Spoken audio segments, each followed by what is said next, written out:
Super merci. Président des Français. Je vous promets, la main sur le cœur, que la région Franche-Comté, en particulier le Doubs, quand je serai élu, verra ses subventions multipliées par 2. Ouais. 3. Qui dit mieux? 5. Qui dit mieux? 25, comme le 25. 25, c'est bien. 25, c'est bien. Dernier mot, 25. Besançon deviendra la capitale de la France. Le Doubs sera rebaptisé la Seine.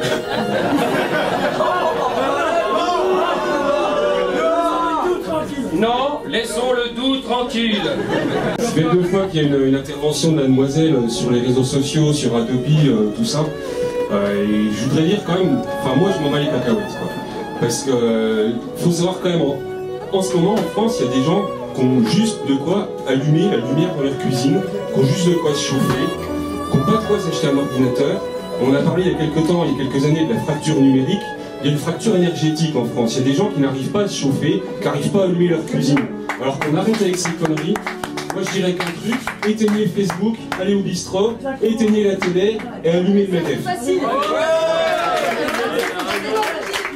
On laisse répondre la dame.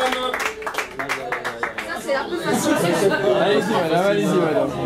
Merci, c'est un peu facile parce que les révolutions arabes, si elles ont pu avoir lieu, c'est justement grâce à certains outils. Et moi, ce dont je peux vous parler d'infrastructure numérique, justement les logiciels, il existe des logiciels libres qui sont installés en Afrique pour que les gens en Afrique puissent avoir accès à Internet et à la connaissance. Et pas que ça, il n'y a pas que ça en fait.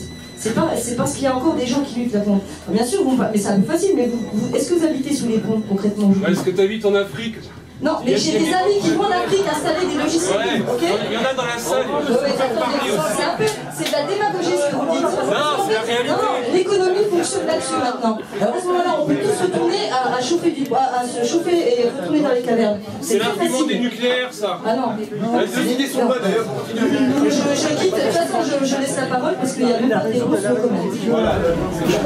Salut Christophe, alors écoute, on voulait te dire, nous on adore les super-héros, on est au 21e siècle et on a besoin de super-pouvoirs.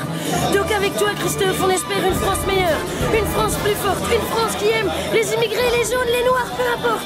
Une France qui bouge, une France qui envoie le pâté, une France qui ne fasse pas fermer la gueule à des tout petits citoyens comme nous. Christophe, avec toi, on est rebelles, la vie est belle et wouhou! On est quand même d'accord avec tout ce que vous avez dit parce que vraiment il y a des choses qu'il faut dire.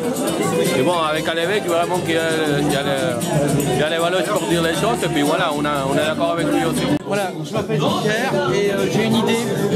En fait, on nous bassine avec la dette, l'argent. Est-ce qu'au lieu d'imprimer des vrais faux billets, vous ne pourriez pas imprimer des faux vrais billets?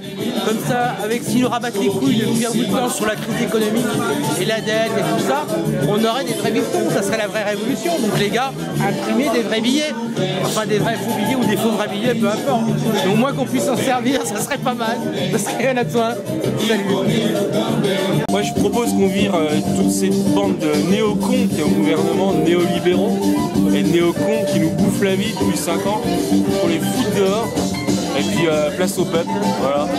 Que le peuple reprenne le pouvoir et que les vraies décisions soient faites et qu'on arrête de bafouer tout ce qui se fait, quoi.